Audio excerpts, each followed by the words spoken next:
Hello, viewers. Good evening. Thanks for your support. கொஞ்சம் அரட்டை கொஞ்சம் சமையல். இன்றைக்கி அரட்டையில் என்ன நம்ம எல்லோரும் டிஸ்கஸ் பண்ணலான்னு பார்த்தா, ஒரு சின்ன போஸ்ட் பார்த்தேன். நான் ஆக்சுவலாக அந்த டாக் ஷோலாம் ஜாஸ்தி பார்க்க மாட்டேன். ஆனால் ஒரு ஷோ கொஞ்சம் இது ஒரு ஹிண்ட் கிடச்சிது. ஒரு 10th படிக்கிற பையன் சொல்கிறான், எங்கள் அம்மா ரொம்ப அடிக்கிறாங்க அப்படிங்கிறான். ஒரு 10th 9th கொஞ்சம் அந்த டீனேஜ் தான். பாவம், ரொம்ப சாதுவாக நல்லா இருக்கிற பையன், ரொம்ப நல்ல ஸ்மார்ட்டாக இருக்கான். எங்கள் அம்மா ரொம்ப அடிக்கிறாங்க அப்படின்னு. அவங்க அம்மாவும் ஒத்துக்கிறாங்க, ஆமாம் அடிப்பேன், அப்படி தான் அடிப்பேன், அவன் மார்க் என்ன வாங்கினான் கேளுங்க அப்படின்னு. சில்ட்ரன்லாம் மார்க்கை வச்சு தான் நம்ம டிசைட் பண்ணுறோமா சில்ட்ரனோட இன்டெலிஜென்ஸ்? நான் எல்லாருக்கும் ஒரு சின்ன கேள்வி கேட்குறேன். நான் ஒன்றும் பெரிய ரொம்ப இன்டெலெக்சுவல் அப்படிலாம் கிடையாது. ஒரு சாதாரண ஒரு ஹியூமன் பீயிங்காக நான் சொல்ல விரும்புகிறேன். சமுதாயத்தில் காம்படிஷன் நிறையா இருக்குது. ஷைன் பண்ணணும், குழந்தைங்க நல்லா இருக்கணும் அப்படின்னு ஒரு தாயோட இல்லை பேரண்ட்ஸோட இன்ட்ரெஸ்ட் இருக்கும். நான் இல்லைன்னு சொல்லலை. ஆனாலும் இந்த மார்க் இப்படி அதாவது பேரண்ட்ஸு கிராண்ட் பேரண்ட்ஸ் இவாளுக்கு இருக்கிற இன்டெலிஜென்ஸ் தானே அவங்களுக்கும் இருக்கும். அதை ஒரு நிமிஷம் மறந்துடக்கூடாது.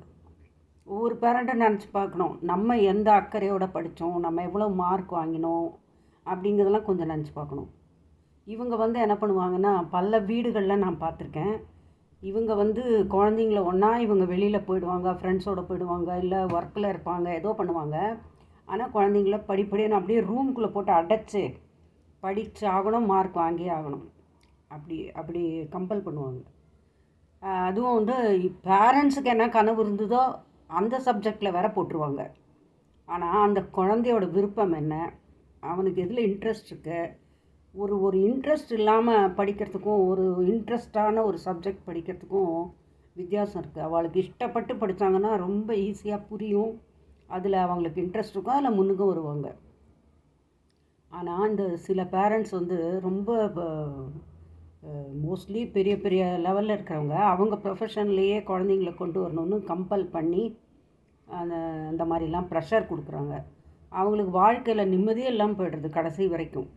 ஸோ இந்த மாதிரி கொஞ்சம் டீனேஜ் பாயம் சின்ன வயசில் அது அடிக்கிறது கூடாது. ஆக்சுவலாக நான் ஒரே ஒரு தடவை என்னோடய டாட்டர் அடிச்சுட்டு இன்னி வரைக்கும் எனக்கு நானே மன்னிக்கவே முடியல. நான் வேறு ஏதோ இதில் ப்ராப்ளத்தில் ஒரு ஸ்ட்ரெஸ்ஸில் இருந்திருக்கேன். அப்போது கண்மண் தெரியாமல் ஒரே ஒரு நாள் ஒரு சின்ன வயசில் அடிச்சிருக்கேன். ஆனால் இன்னி வரைக்கும் நான் அது ஈடுபடுத்த முடியல. இன்னி வரைக்கும் அது ரொம்ப ரிக்ரெட் பண்ணுறேன், கில்ட்டியாக ஃபீல் பண்ணுறேன். தயவுசெய்து எல்லாருக்குமே சொல்கிறேன், தயவுசெய்து குழந்தைங்கள அடிக்காதீங்க. அவங்க என்ன பிறந்ததே இதுக்காக தான் பிறந்திருக்காங்களா? அப்படி கிடையாது. ஒவ்வொரு குழந்தைகளுக்கும் ஒன்று ஜீனியஸாக இருக்கும், ஒன்று இன்டெலிஜென்ட்டாக இருக்கும், ஒன்று கொஞ்சம் ஒரு மாதிரி கொஞ்சம் டல்லாக இருக்கும், அப்புறம் பின்காலத்தில் ஸ்பீட் எடுக்கும். இந்த மாதிரி நம்ம எதுலேயுமே ஜட்ஜ் பண்ண முடியாது. அவங்க வளரும்போது அவங்களுக்கு ஒன்று ஞானம் எல்லாருக்கும் இருக்கணும். என்னென்னா, அவர்கள் எதுவாக ஆக வேண்டுமோ அதற்காக தான் பிறந்திருக்காங்க. தானாக அதை அச்சீவ் பண்ணுவாங்க. அதனால் ரொம்ப கவலைப்படாமல், ரொம்ப ஒரி பண்ணாமல் கரெக்டாக வழி நடத்தணும். ஆனால் அவங்க ஃப்ரெண்ட்ஸு யார் கூட பழகிறாங்க, அதெல்லாம் இந்த காலத்தில் ரொம்ப முக்கியமாக பார்க்கணும்.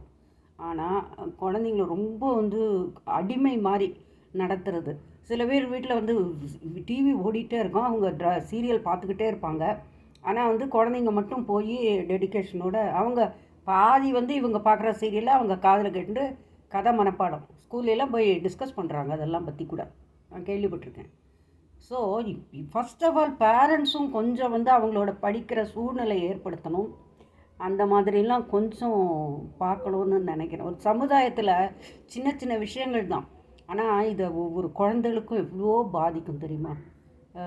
ஒரு தடவை நான் ஒரு ரிலேஷன் வீட்டுக்கு போயிருக்கும்போது எதிர் வீட்டில் ஓடி ஓடி அடிக்கிறாங்க, கையில் கிடச்சதெல்லாம் வச்சு அடிக்கிறாங்க ஒரு பையனை அவங்க அம்மா. ஏன்னா 10th எக்ஸாம், நாளைக்கு எக்ஸாம். இன்றைக்கி அவன் ஏதோ கிரிக்கெட் மேட்ச்சுக்கு போயிட்டானான். நான் தாங்க முடியல, எனக்கு அந்த அடிக்கிறது, அவன் அலற சத்தமெல்லாம். உடனே இங்கிருந்தே எனக்கு ஆக்சுவலாக டோட்டலி அன்னோன் ஒரு சத்தம் போட்டேன். அப்புறம் பேசாமல் அடங்கிடுச்சு அந்த சுச்சுவேஷன். அப்புறம் கொஞ்சம் கழித்து மன்னிப்பு கேட்குறதுக்கு போனேன். ஏன்னா நான் அப்படி அன்னோன்கிட்ட அப்படி பண்ணக்கூடாதுல்ல. ரொம்ப சாரிங்க, எனக்கு தாங்க முடியாது. குழந்தைங்களாம் ரொம்ப இந்த மாதிரி அழுதாங்கனாலோ கவலைப்பட்டானாலோ என்னால் தாங்க முடியறதில்ல. அதனால அப்படி சொல்லிட்டேன், சாரி. என்ன நடந்ததுன்னு கேட்டேன். பாருங்கள், நாளைக்கு எக்ஸாம் வச்சுட்ருக்கான், எங்களுக்குலாம் எவ்வளோ டென்ஷனாக இருக்குது. அவன் கூலாக போய் கிரிக்கெட் விளையாடிட்டு வரான் அப்படின்னு. அவன் வந்து ஏன்டா கண்ணா அப்படி பண்ண அப்படின்னு கேட்டதுக்கு அவன் சொல்கிறான், எனக்கு இவங்க படுற ஸ்ட்ரெஸ்ஸு எனக்கு வந்துடக்கூடாதுங்கிறதுக்காக தான் நான் நர்வஸ் ஆகிடக்கூடாது, எக்ஸாம் ஒழுங்காக எழுத முடியாது ஆண்டி, எல்லாம் படிச்சுட்டேன், நான் ஜஸ்ட்டு ஃபார் ரிலாக்ஸேஷன் போனேன் அப்படின்னு சொல்ல. அது நியாயமானதாக தான் எனக்கு பட்டுது. அதனால் குழந்தைங்கள கொஞ்சம் ஃப்ரீயாக விடுங்க. ரொம்ப மோசமாக இருந்தவனா கொஞ்சம் லைட்டாக அப்படி தட்டி கொடுத்து என்கரேஜ் பண்ணி தான் அவங்கள ரெடி பண்ணணுமே ஒழிய மிரட்டல், அடி, முன்னைக்கால மாதிரிலாம் அந்த மாதிரிலாம் பண்ணிங்கன்னா ஆபத்து, பல விதத்தில் ஆபத்து இருக்குது குழந்தைங்களுக்கு. அதனால் தயவுசெய்து அந்த மாதிரி பண்ணாதீங்க. சில பேரண்ட்ஸ் இப்படி பண்ணுறாங்க. சில பேர்லாம் இப்போல்லாம் ரொம்ப பியூட்டிஃபுல்லாக வளர்க்குறாங்க குழந்தைங்கள. அவங்களுக்கு அவ்வளோ இம்பார்ட்டன்ஸ் கொடுத்து எக்ஸ்ட்ரா கரிக்குலர் ஆக்டிவிட்டீஸ் நல்லா புரிஞ்சுட்டு பண்ணுறாங்க. ஆனால் இன்னும் கூட சில பேர் இந்த மாதிரிலாம் நான் அப்படி தான் அடிப்பேன் அப்படின்லாம் சொல்கிறவங்க இருக்காங்க. தயவுசெய்து அவங்களுக்காக கையெடுத்து வணங்குறேன். இந்த மாதிரி தயவுசெய்து குழந்தைங்களெல்லாம் அடித்து கிடிச்சு மிரட்டி ஸ்லேவ் மாதிரி பிஹேவ் பண்ணாதீங்க. பின்னால் நிச்சயமாக உங்களுக்கு மதிப்பே இருக்காது குழந்தைங்கக்கிட்ட. அதனால் தயவுசெய்து அது ஒரு சின்ன விஷயம் நம்ம சமுதாயத்தில் கொஞ்சம் திருத்தணும். அக்கம் பக்கம் அப்படி பண்ணால் கூட கொஞ்சம் நீங்கள் சொல்லுங்கள். நல்ல என்கரேஜ் பண்ணி பல விதத்தில் என்கரேஜ் பண்ணி பண்ணுங்கள். அவங்க எதில் இன்ட்ரெஸ்ட் இருக்குதுன்னு பார்த்து பண்ணுங்கள் அப்படின்னு சொல்லுங்கள். கொஞ்சம் பார்த்தா நம்ம வந்து நம்ம யாரையுமே வந்து இன்டர்ஃபியர் பண்ணாமலாம் இருக்கக்கூடாது. சிலது சமுதாயத்தில் அநியாயங்கள் நடக்கும்போது தவறுதலாக அவங்க அறியாமையினால் செய்யும்போது யாராவது எடுத்து சொன்னால் அவங்களுக்கு அது நிச்சயமாக அது அண்டர்ஸ்டாண்ட் பண்ணிப்பாங்கன்னு நான் நினைக்கிறேன். அவ்வளோதான். அதுதான் இன்றைக்கி சின்ன அரட்டை.